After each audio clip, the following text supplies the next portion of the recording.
কয়েক বছর পর মায়ের সাথে হওয়া অন্যায়ের বিরুদ্ধে যোগ্য জবাব দিতে সূর্য ও সোনার মুখোমুখি হলো রূপা। হ্যাঁ বন্ধুরা, আমরা এমনটাই দেখতে পাবো অনুরাগের ছোঁয়া ধারাবাহিকের আগামী পর্বগুলোতে।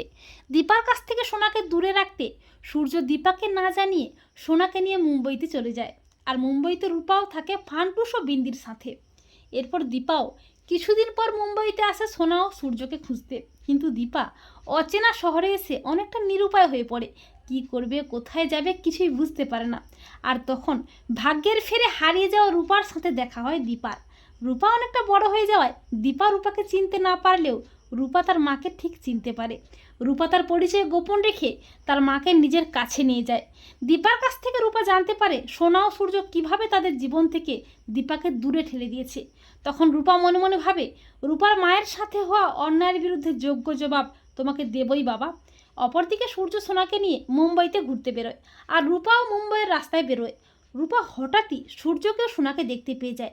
রূপা চমকে ওঠে। রূপা বলে, বাবা এখানে? আর হিংসুকুটিও তো অনেকটা বড় হয়ে গেছে।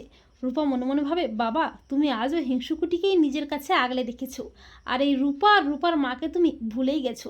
কিন্তু বাবা, তুমি রূপার মায়ের সাথে যা যা অন্যায় করেছো তার যোগ্য জবাব তোমাকে দেবে এই রূপা।